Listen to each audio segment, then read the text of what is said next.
it's not like we can just say you can do anything and it's all fine. We know that the way people behave is partly to do with punishments and rewards and incentives and disincentives. And so those fundamental sort of behaviourist approaches can be applied to climate change. We should be penalising people who are polluting. We should be rewarding people that are not polluting.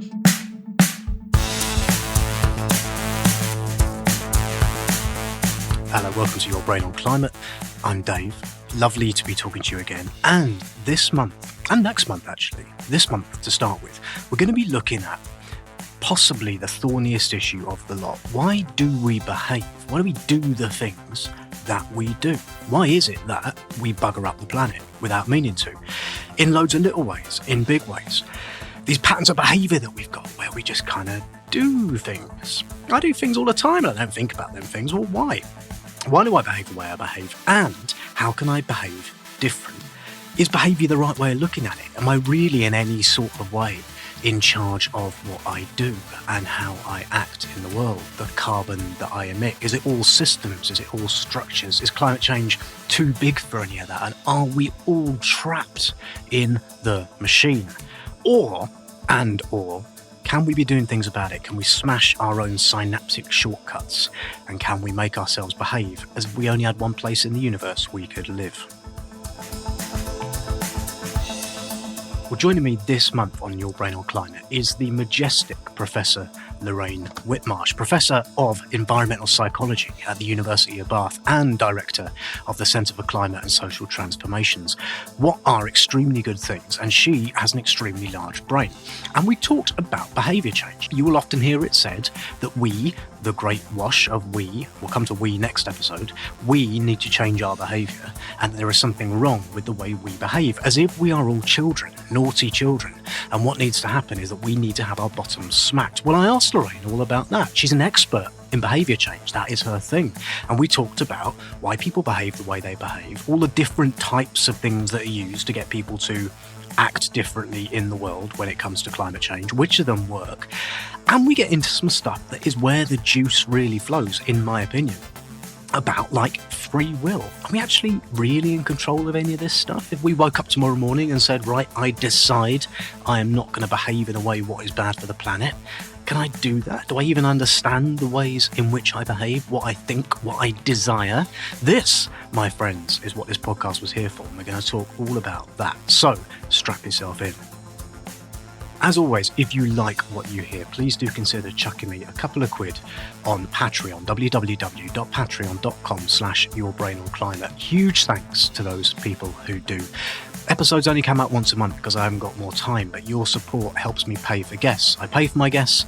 Hardly any podcasts pay for their guests. I do it because I think it's important to respect their time, and it enables me to have great chats with interesting people. So please do that. And if you can't and won't do that, you can go to your podcast medium of choice, iTunes, Spotify, give it a review, write something with your hands, give us a star rating, please. And you can do the socials. I'm on Twitter, X thing, @Brain Climate. I've also got now a Substack, which is Substack, whatever it is, Your Brain on Climate, which I will probably neglect like all my other socials, but this one, at least for now, is going to have some stuff on it that is supplementary to the episode and other things that I think as well, so go and check that out. And as always, if you hear this noise, it denotes wisdom. It means that someone, probably Lorraine, has said something interesting, and rather than stop the podcast and Google it or worry about it, you can just go back and check it out later, because I'll put a little linky in the show notes. Right, okay, on with it. And we spoke on a Friday afternoon when I had just interrupted Lorraine behaving very badly indeed.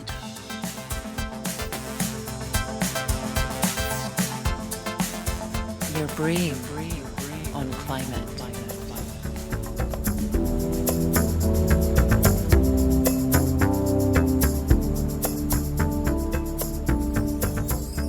Dave, I just had a cheese sandwich and I feel a little bit of guilt about that because cheese is so bad for climate change. And I always get, my dairy guilt has kicked in. Oh, so you've been behaving wickedly and terribly. I have, absolutely, yeah. In some ways, I feel like, I'm virtuous. Sometimes I do good things for climate, but I often do not, and I feel bad. Right, we're going to talk about that. We're going to come to that. And very, very well done, by the way, getting out of the way nice and early, that you are an evil planet-destroying hypocrite, just like everybody else. So don't be writing to Lorraine. So we're going to talk about behaviour change, which is your thing, right? And I just want to, what the hell even does that mean? So if I say to you, like, we need to change our behaviour, unpick that sentence to me. What is behaviour? Well, behaviour are the things that we do. They are actions we take, and it can be helpful to contrast that with our thoughts and feelings, our beliefs and attitudes, stuff that's going on in our head. So behaviour is usually something that we can see people doing. And in the context of climate change, the other thing to say is that it isn't just about stuff we buy. So quite often when we say you've got to change your behaviour to tackle climate change, the things that people will quite often think about are, oh, does that mean I have to buy a heat pump? Or does that mean I have to do even more recycling? So kind of it's to do with the consumption. Now, those sorts of things are really important behaviours that we can take, definitely. There are things that will directly reduce our carbon footprint, but they're not the only types of behaviour that we can take. They are just one example.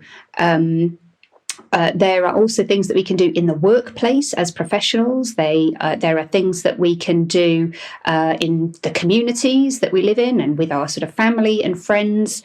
There are things that we can do as investors, as citizens. We can vote or protest in lots of different ways. So we can smash things. That's behaviour. Right? You could smash things. I'm not endorsing that, but a person could smash a thing. Yeah.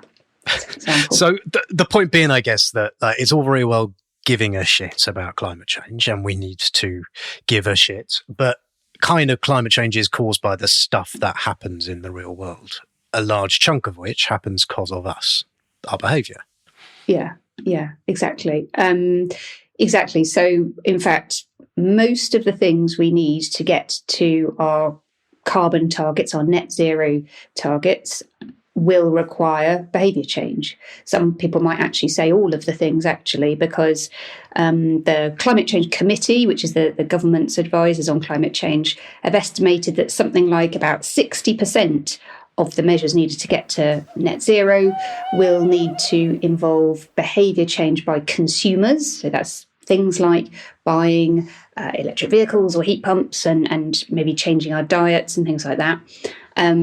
But the rest of the wedge, the 40% that remains, will also involve behaviour change, but by people in business primarily. So there will be about, what technologies are we using, how we supplying and providing energy and all of that stuff. So across the board, actually, behaviour change comes in. So yeah, it's absolutely fundamental to tackling climate change. Max the little monster left the lights on and blared the TV, even when he wasn't in the room. No big whoop, said Max.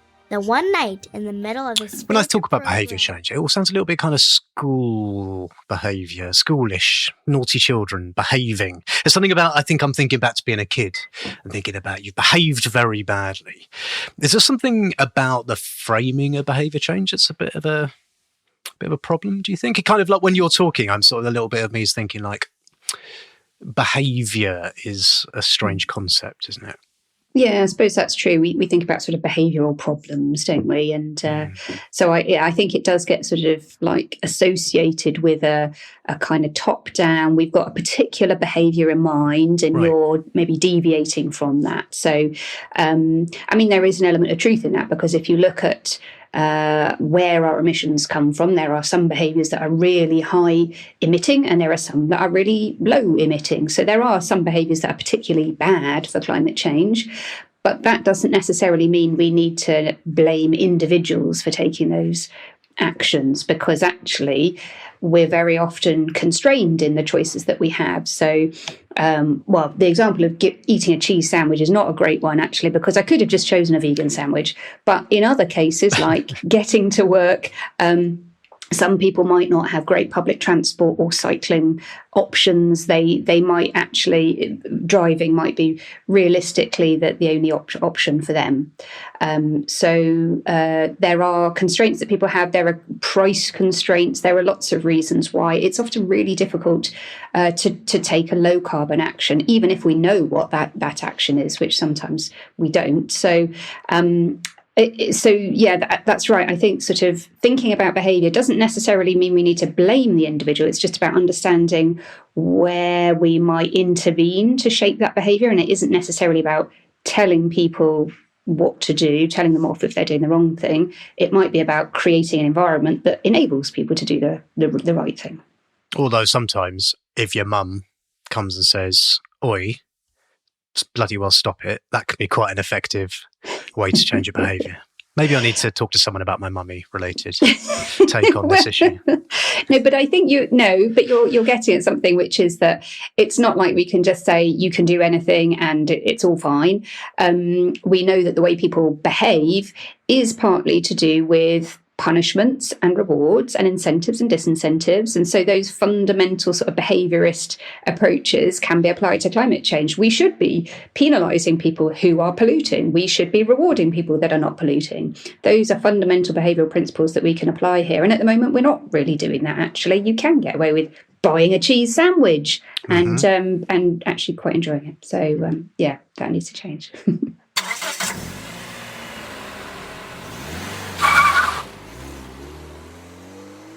All right, okay, so we're going to get into all of that, but I want to take it back a step or two, kind of to the basic level, right? As squishy, confused bags of water, which is what humans are, why do we behave, if behaviour means kind of the things we do in the world, in particular ways at all? What do you think determines those grooves that we kind of settle down into? Yeah, so there are things sort of inside us, in our brains, for example, in our bodies, that partly drive what we do.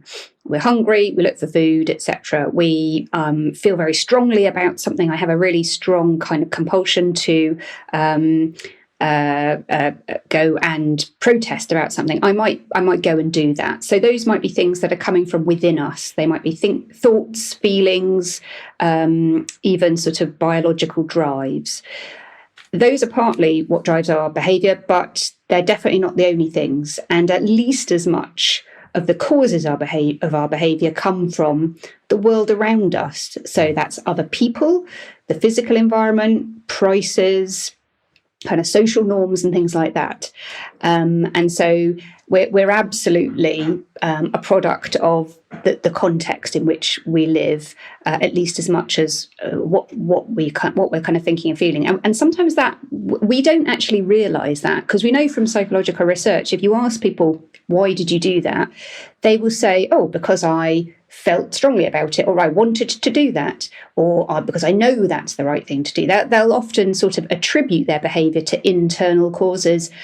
And actually, what we know from quite sort of clever studies is that often the causes are much more to do with, well, actually, it was because the people around them were very visibly doing that thing, so you just sort of conformed, didn't you? Or because the physical environment sort of drove you to that sort of action, and so on. And so we actually know it is stuff around us, but we're not necessarily really aware of those things. So that sort of does make it a little bit more complex trying to figure out the causes of our behaviour, because we can't only rely on asking people why they did things. And habits as well, I guess. Like, we just kind of behave in a certain way and that's what we do. Like, we might have cheese sandwiches for lunch on a Friday all the time, and that's just our little treat to ourselves. My God, you have so got it right, Dave. You have no idea. Habits are a massive driver of our behaviour. And actually, in psychology, a lot of our theories are not very well designed to account for habits. We sort of quite often assume there is a conscious process of deliberating over a course of action, and weighing up pros and cons, and then taking an action. Sometimes that's what we do over, thinking about, say, maybe buying a type of car. You will look at sort of different options, weigh up the pros and cons, the prices and all the rest, maybe ask a few people, and then reach a decision. But the majority of our behaviour is not like that. It's much more habitual, and it's actually a product of, again, the context in which we live. So we have, it's 8 o'clock in the morning. It's a weekday. I'm just going to get the car keys out, leave the house, drive to work. I'm not going to think about, shall I take the bus today? What route shall I walk or cycle? You're not going to think about all those different options. You're going to take the mode of transport that you always do. And so the context quite quickly starts to drive your behaviour when it's stable, and so that's where habits come in, and those are quite difficult to change as well. That it's quite difficult to change behaviours that have become entrenched like that. So there's a mixture. I'm hearing kind of a mixture of like association. So it's 11 o'clock, you have a cup of coffee. I found myself definitely making coffee sometimes without at any point feeling like I've consciously willed myself to get up and do it. I've just sat down again and I've got a coffee and I've suddenly checked in. But then there's also, I suppose, all of the kind of ways in which I make that coffee, which I'm not thinking about either. Like, and where I put the fridge back. I'm things back in the fridge, and I'm thinking of that Seinfeld joke about when you go in the shower, everyone always washes themselves in the same order. Like every day you wash your bits in the same order. So there's so much kind of habitual behavioural stuff, really at a deep level we're not thinking about at all, right? Very much so. So I think habits kind of operate at a couple of different levels. There's as you say, kind of the trigger to actually do something, whether that's like it's 8 o'clock, I leave the house to go to work. But then there's the sequence of events that kind of follow, and all of that can be very habitual as well. So it makes it really difficult to then kind of actually disentangle, because it may be that your habit has become sort of actually somewhat removed from your attitudes. So actually, I do just habitually kind of get my cheese sandwich on a Friday, but my God, am I aware that that's a bad thing? But somehow I just find myself doing it. So you may have become much more educated and concerned about something in the meantime, but that's not yet translated into behaviour change.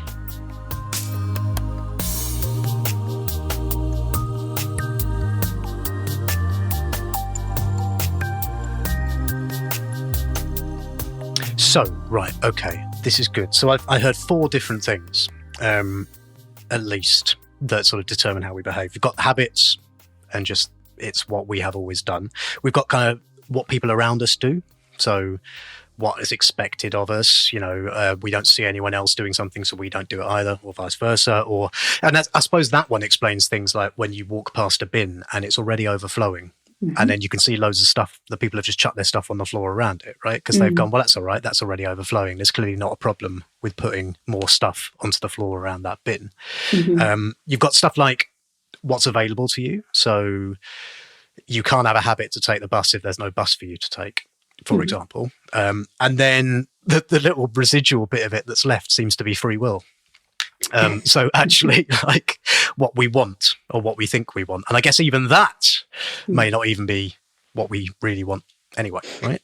I think that's right, because I think even what you think you want will be kind of like socially constructed to some extent, and a product of things like prices, economic processes, and various other sort of probably convenience factors, which are also to do with the physical environment. So, and a good example of that, I think, is the fact that people think that buying more stuff, getting a bigger house, going abroad on holidays, all those things which tend to be quite high carbon, will make them happy. We've been sort of sold that lie, actually, through marketing and advertising and so on, that myth of consumption. But in actual fact, we know that isn't the case. In fact, people with materialistic lifestyles tend to be less happy. So even when we think, oh, well, that's the bit that's really me, I really want that, even if I can't enact it because I don't have enough money, let's say, to go abroad or something. Well, in fact, that is coming probably from some adverts or some social norms that you've not necessarily just come up with on your own. Advertising is based on one thing: happiness. And you know what happiness is? Happiness is the smell of a new car. It's freedom from fear. It's a billboard on the side of the road that screams with reassurance that whatever you're doing, it's okay. So is there any bit of this that is kind of us actually just behaving in particular ways because we decide we want to, do you think? I think that would be really hard to identify, because even if you sort of had some sort of ideas that really went against social norms, they would be coming from somewhere. They would be due to something that you've read or some experience that you've had. But I don't think that's necessarily a problem. I think it's simply about being aware that we are influenced by all these different things, and that when you are exposed a lot to adverts that encourage you to consume, but on the other hand, you're told that consumption is in different ways maybe bad for the environment. How do you weigh up those different pieces of information? How do you make sense? And what do you decide to do about it? So yeah, I don't think it's a problem that all of these there are multiple influences on our behaviour. It's kind of, we still have some degree of choice, even within those constraints. So what do you think then of, and maybe you could explain for the listeners, the concept of nudging? So the idea of, well, you explain it. Tell the class what it is, and then whether or not you think it's awful. So nudging is the idea that you can change people's behaviour a bit sort of beneath the radar, so without them maybe being aware of it, and usually by changing the choice environment in which they find themselves. And so in contrast to having a lesson, so actual formal education, being told something, and then maybe you think about it and then you act on it or not, nudging is more about things like product placement. Just in the supermarket, it's a bit more visible, and so somehow your eye catches it, and oh, actually, yeah, I will have that today. Or they know that you're hungry when you get to the checkout, and suddenly there's some chocolate bars there. Or a cheese sandwich. So if they put the cheese sandwich on a slightly higher shelf, maybe you wouldn't have bought it. Completely. Yeah. Oh, absolutely. Because I'm only 5 foot tall, so that would completely take that option away from me. So yeah. So you can physically change the environment. You can use things like defaults. So in some of the clever experiments, it's about kind of the box is already ticked for you, and you have to untick it on a particular form or whatever in order to then opt out. But people either don't notice it or they just can't be bothered or whatever, and so people end up getting. This is where you end up getting on so many email lists, is because you didn't spot that opt-out thing. So defaults are very powerful, and they can be used for sort of good or bad. Social norms, are often seen as a sort of nudge, in that if you sort of convey the idea that something is very normal, then again, without people really realising it, they will sort of tend to conform to that norm as well. So these things are sort of going on under the radar, playing on these kind of biases and sort of unconscious processes that we have that influence our decision making, and sort of nudge us in a particular direction. And some people think nudging is the devil, if I understand it right, because they think it's kind of just about tricking people into changing small behaviours instead of, e.g., smashing capitalism. What do you reckon about that? I don't completely agree with that. I think nudging has a place to play. Nudging has a place. So I would say that it's definitely true that we need to engage the public with climate change much more in a very explicit way, and not hide the fact that we're going to need radical changes to society and to people's lifestyles. And in order for that to happen, we need to have consent. We need to bring people with us. So that is about explicitly having conversations about, what does climate change mean? How can we reach net zero in a way that will work with you and in ways that are fair and effective, and so on. But once we've got that broad consent about the direction of change, I think nudging is one of the most powerful tools in the sort of behaviour change toolbox, because it's really about making it easy for people to do the right thing, the default, the automatic, the obvious choice. And so it doesn't require, massive cognitive effort or physical effort or economic effort for people to do the right thing. It's already the obvious choice. And so why not design societies around that, as long as those nudges are the sort of sustainable nudges? And I've seen some really nice experiments which do this. So there was a great one in Austria, I think, where they moved people onto a green energy tariff by default. And by doing that, all of their energy was coming from renewable sources. They did pay slightly more for it, but they could opt out and have a fossil tariff at a lower price, but hardly anybody did, actually. So you had about 80 to 90% of customers, and this was millions of people, who actually stayed on a green energy tariff.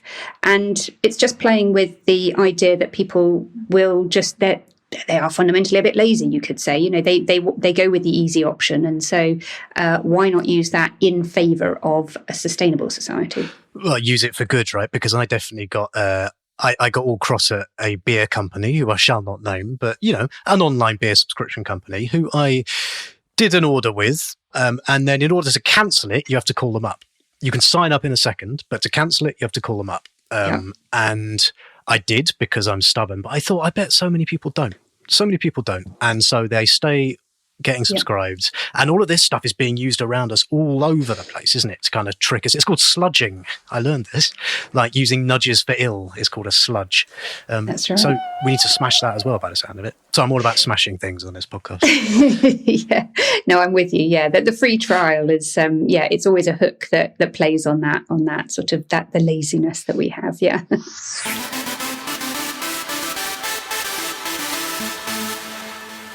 Your brain on climate.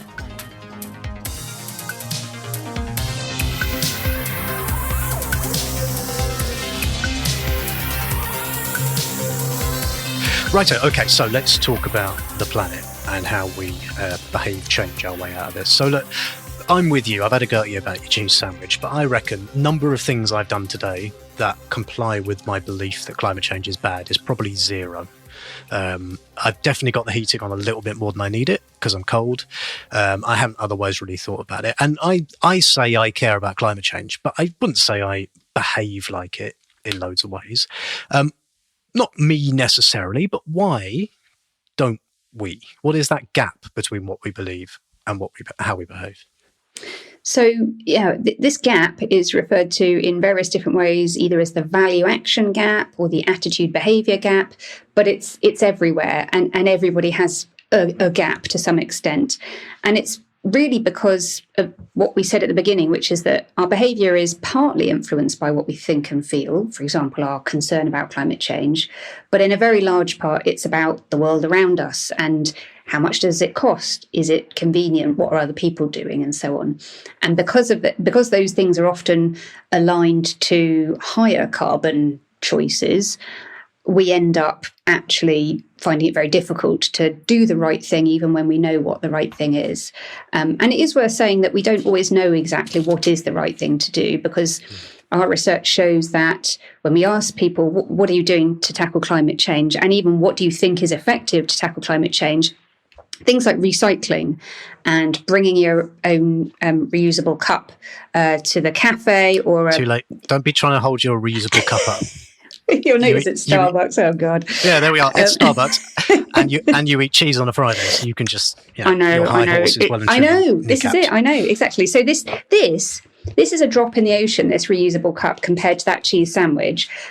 So actually, but a lot of people don't realise that. They think, I've recycled, I've brought my carrier bag to the supermarket, that's I've done my bit. And so it's fine for me to fly on holiday or to drive a petrol vehicle or to have a cheese sandwich. When actually those things, driving, flying, eating red meat and dairy, are some of the most climate impactful things that we do. They really have very high carbon footprints. And actually there isn't very good awareness of this. So sometimes there is a knowledge gap. So sometimes that's why we don't act in line with, wanting to tackle climate change. But quite often it is about the price, the inconvenience, the social norm. And those are difficult things to change, to align our actions with our values. And I guess so much of this is about the way normal life just carries on, right? Like in normal life, we have all this stuff that we do, and then climate and environment stuff is kind of coming at us from the side. It's not really necessarily part of the soup that we swim in, is it? I think that's right. Yeah, exactly. I think it's very easy to sort of forget about climate change on a day-to-day basis. And we know from studies that it's sort of psychologically distant. So it's sort of seen as something that's kind of more of a future problem. So it's far off in time, that it's kind of geographically distant. Well, it's mostly affecting people in developing countries, isn't it? And that it's sort of affecting other people, and it sort of seems uncertain as well in many ways. So there are lots of reasons why psychologically it's just not in our face. Whereas things like, I'm hungry, and how much does this cost, and how cold am I? I'm just going to turn on the heat. And these are things that are really immediate concerns that we're going to act on, and we might not necessarily even think about climate change in those day-to-day choices. Climate change, well, there's so much we can do about it, I suppose, in terms of ecologically assisting with our lifestyle, which I think possibly I do in small ways. I mean, climate change is occurring because of, holes in the ozone there? And are we causing that? And you talked a bit there about some types of activity, flying, eating cheese sandwiches on a Friday, driving, have got higher carbon impact than some other ones. So, and would you say, this is a bit of an unfair question, but would you say some behaviour needs changing more than other types of behaviour? Do some people behave worse? To get all school mistressly about it for a second. Well, I think those are two separate things, actually, because yes, there are definitely some behaviours that are worse than others. So driving, flying, eating red meat and dairy, heating our home with gas, those would be the top few things that are really bad. And yet also there are some people that are worse, it turns out, because the biggest predictor of carbon footprint is income. So people on the top incomes have a carbon footprint several times the size of people on the lowest incomes. And it's to do with, it's consumption. If you can afford a big house and a big car and to go away on holiday a lot, you are going to be spending that money on doing those sorts of things. And so it tends to be that people on the highest income have the biggest carbon footprint. And you can think about that also globally. The richest countries have bigger carbon footprints on average than the poorest countries. So there are some people that need to change a lot more than other people. Yeah, it feels right, doesn't it? Because I've had a load of conversations in the course of my climate job with people who don't have much money, who say, bugger off. Like, the idea that I need to change my behaviour when firstly, probably live quite a low carbon life anyway, but also more to the point, I've got all this other stuff to care about. And then they will immediately go, and also what about these bastards over here doing all of this stuff? And that feels right, that it's not about everybody having to radically change what they do.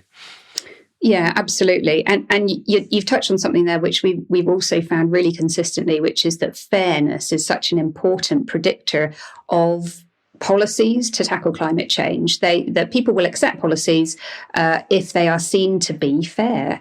And when it comes to things like frequent flyer levies, for example, that is seen to be quite fair because, of course, the people that are flying the most are doing the most polluting. So they should be the ones that have to pay more for that privilege. So you can sort of see why there would be resistance then to, there is a blanket tax on red meat, let's say.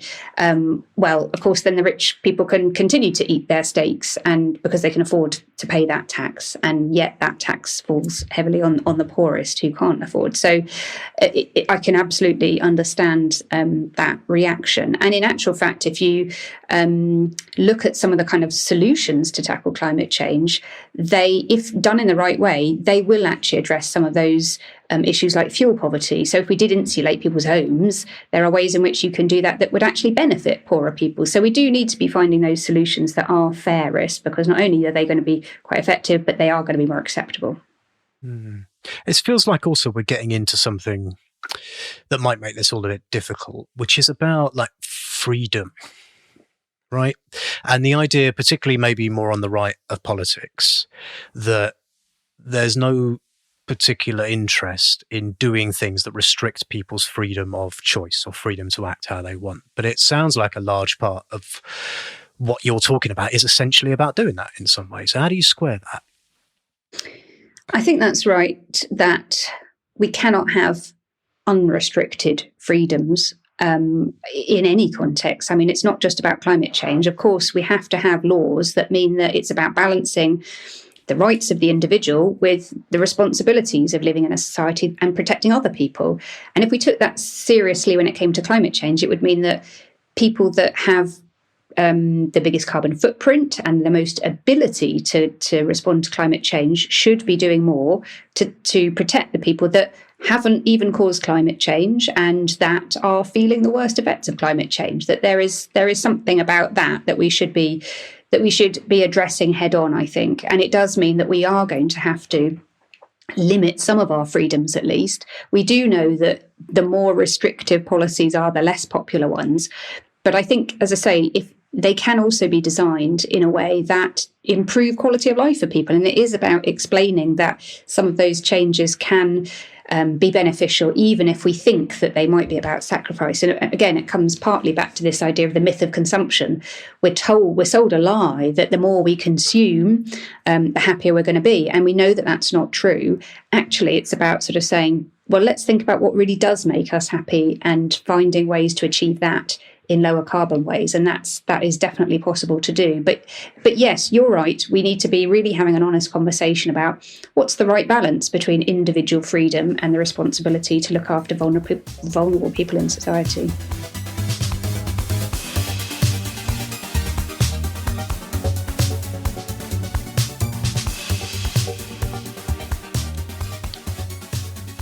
Yeah, and it all gets back a bit, I think, to people, back to the nudging conversation a little bit, but to people who go, like, the problem here is not how individuals do or don't behave. Instead, what you want to do is make the oil companies do better things and stuff like that. And I guess what you were saying earlier is it's not binary like that. You need both those things, right? Absolutely, yeah. So we and Climate Outreach talk a lot about sort of individual change and system change being sort of two sides of the same coin, basically, because if you think about behaviour change actually spanning a whole range of contexts, including the professional context, for example, and our roles as citizens, there are things we can do to engage in system change by voting, protesting, making decisions at work that start to change the system and make it generally easier for people to do the right thing, as well as taking actions as an individual to reduce your carbon footprint. And the more we do those things, we can start to change the system. The system itself, of course, then does constrain our behavioural options. So we need both of these things, but acknowledging that our behaviour is constrained by the system does not mean that we do not need individuals and groups of people to act differently. Absolutely, we need that as to be a part of the system change and to create it. Bloody academics. Whenever I talk to academics, they always make stuff complicated. No one ever comes on here and says, the only thing you need to do is this one thing. They always say, no, unfortunately, Dave, you have to think of several things all at the same time. And well, those people that say there's one thing are usually terrible human beings, I have to say. So. From this evening, I must give the British people a very simple instruction. You must stay at home. I tell you a time recently when our behaviour changed, and that was when the Prime Minister of Great Britain and Northern Ireland went on the telly and said, you've all got to stay at home. And we did. And not only did we all stay at home, but we all started to treat other people as if they already had a virus, and we got all judgy about it, and we banged saucepans out of the window, and an alien or a cat who was looking at what we were doing would have gone, why has everyone started to behave really weirdly? What was going on there in terms of what were the main things that made behaviour change en masse, and what, if any of that, can we learn for doing stuff about things like climate change? That is a really great example of how you can do behaviour change well as a government, which we're not yet seeing applied to climate change. But what happened there really was there was a very, very clear signal from the highest possible level that we have an emergency. This is as serious as it gets. And accompanying that very clear message was clear behavioural advice: stay at home, keep your distance, wash your hands, and slogans that went with that. And there was clear signage everywhere. There was information. You could not move for this very consistent, clear message everywhere you went. Along with the informational environment, you also had the economic aspects. There was the furlough scheme, there were penalties, financial penalties if you broke the rules. So those kind of incentives and disincentives were brought into play as well. And the nature of the risk was also very visceral for people. You just had to turn on the TV and you would see people in hospital. You just had to go outside your house or pick up the phone. There would be people that were contracting this disease and feeling extremely ill. And there was a genuine fear people had about contracting this illness themselves. So there was a desire to protect other people, but also a very self-interested desire not to catch it as well. So, and even if you were doubtful about, well, is it really that serious? All of these kind of extrinsic things, like you would get fined if you broke the rules, just meant you conformed. And actually people could see other people conforming. So the social norm was there to do the right thing. So all of these factors are really sort of classic. Like you had the economic, the social, the informational, the leadership. It was all coming to play together in a consistent way to really lock in the behaviour change that we needed. And you didn't have very many people actually diverging from that the behaviour that we wanted. So it was a sort of really good casebook study, I think, of how to change behaviour. Yeah, I can think of one or two individuals that diverged from it, but we don't need to get political. So going back to that, what we were talking about earlier, it kind of ticked all those boxes of what causes the groups of behaviour in the first place. There was the sort of structural thing, so just making it easier to stay at home and or hit you with a stick if you don't. And you had that kind of emotional desire and the story that you wanted to do it and our fears and our solidarity for other people. And then we started to see everyone else doing it, and that sort of changed the world around us really quick. And I guess all of that just cut into what normal is and how we normally behave. And so even probably a lot of our habits might have changed because maybe you just couldn't do them anymore. Yeah, no, absolutely. And I guess, you mentioned narratives as well. Of course, the hero of the story was the NHS. And in this country, we worship the NHS. And here was a real opportunity to just see those wonderful doctors and nurses doing the good things that they do. And they were saving the day, really. So it was a narrative that we could all buy into. And there was no sort of, well, does it really exist? I don't see any evidence of it existing. It was really in your face. So yeah, it all came together, I think. And there are people who would say, we need that for climate change. We need to scare people and motivate them in a really deep emotional story from the heart of government right now. And we need, massive financial transfers to enable people to quit their high carbon jobs and et cetera, et cetera. We need all of that stuff. But we don't have it. We don't have that. So how come we can have it for a virus and we can't have it for climate change? I would say, while it was a sort of textbook study of how to change behaviour, of course it had massive drawbacks and negative side effects because, huge job losses, colossal impact on the economy, really negative mental health impacts of people sort of being isolated, all the rest. So it's not like it wasn't without its problems. So while it was a really quick way and effective way of changing behaviour, we can take the lessons of how to do that and translate it into climate change in a way that hopefully minimises those negative impacts. So we think about how can we have a just transition in climate change? How can we avoid colossal job losses in animal agriculture or in the fossil fuel industry, those sort of high carbon industries? How can we bring those people, reskill those people and think about new jobs in the green economy and not have massive economic losses? And the analysis suggests that actually it can be a really good economic opportunity if we embrace the green economy. So it's not about a direct transfer and doing this overnight and sort of locking in people, etc., in their homes. We do need to bring people with us as well, do this in a fair way. So yeah, we did write a paper a couple of years ago about, the sort of how can you bring the lessons of climate change and bring the lessons of COVID into climate change. And it's not exactly translating it, it's doing it in a way that is more considered, fair, etc.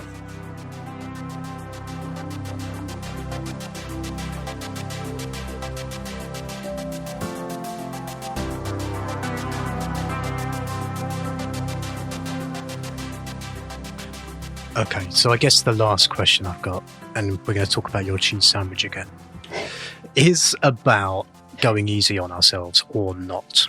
Because there is an element, by the sound of it, of all of this that is just, we're a bit lazy. I'm not saying you're lazy. We like cheese. And is that all right? Like, how important is it to kind of force ourselves to change our behaviour a bit where we can? Is being a bit lazy, does that make us a bit lazy in other ways, which means the system never changes because it's full of lazy people? What I'm saying is this all your fault in a roundabout way? Dave. I don't quite know what the right answer to that is, but I'll give you my opinion, which is that there are people who are just compelled to do the right thing, even when it absolutely crushes them and takes, and destroys them. And that sort of burnout can really come from people working in the environmental sector, for example. And, they're just campaigning, and they don't necessarily take time to look after themselves and take a break and, maybe have a cheese sandwich occasionally. And I think those people are absolutely wonderful for their commitment and sacrifice. But obviously, it is about doing that in a way that is sustainable and looks after the mental health of that person. And we've done a little bit of work on kind of climate anxiety, and climate anxiety and taking sustainable behaviour are, go hand in hand, actually. The people that are the most climate anxious are already doing quite a lot on climate change. And it might be about that is the reason they're doing that is because they're driven by that anxiety. But how can we ensure that the anxiety doesn't take over because they're not seeing their behaviour as being as effective as it could be, for example? So I think it is about giving yourself a break sometimes, and also finding support from like-minded people. So we know that one of the best ways to sort of address anxiety is to have social support, to speak to other people. And in the climate context, it's probably about actually joining a group of people that are also worried about climate change and want to do their bit. And it's partly about that social support, but it is also about then, as a group, you're probably going to be more effective than as an individual. So those are the sorts of things that then you can maybe think, okay, maybe I can do this sustainably because I'm part of a group. So I don't want to justify really my choice to have a cheese sandwich, but on a Friday, sometimes I just feel like I need a treat, Dave. All right, very good. You're allowed your cheese sandwich. Thank you so much, Lorraine, for coming on Your Brain on Climate. What's the best way for people to follow you on the socials, find out what you're up to, all that sort of stuff? Yeah, I'm on Twitter, so at L Whitmarsh, I think. Oh God, you'll find it. You'll find me. I'm on the web. Yeah. Yeah, very good. Thanks, Lorraine.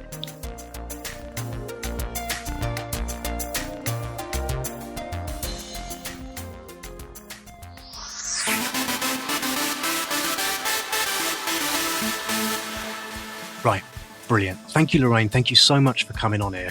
Check out Lorraine's work. Check out her studies. It's all really interesting, and she is great. And if you enjoyed that, consider it the first in a two-parter. The next episode, we're going to be looking almost down the other end of the telescope. With Lorraine, we talked a lot about things like nudging and day-to-day behaviours. And the next one is going to be looking at collective behaviour change, and if such a thing is even possible and how you get it. Does it make any sense to talk about the we should do something? Does that mean anything at all?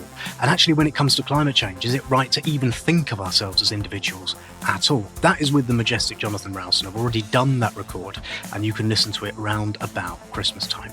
So do pop back and check that out. And please, a reminder, if you like what you heard, the usual mechanisms apply. 5-star review, please do that. Go on, please do that, please. Or review with your hands, or spread the word, tell people, put nice things everywhere. Oh, I'd love it if you were nice about me in public. Really would. Drop me an email to hello@yourbrainonclimate.com. Find me on the socials @BrainClimate. Check out the Substack @YourBrainOnClimate. And in general, look after yourself. Behave very well, you naughty so-and-sos. Yes, you, I'm talking to you. And don't you be coming around here with your mummy issues, all right? Okay, bye.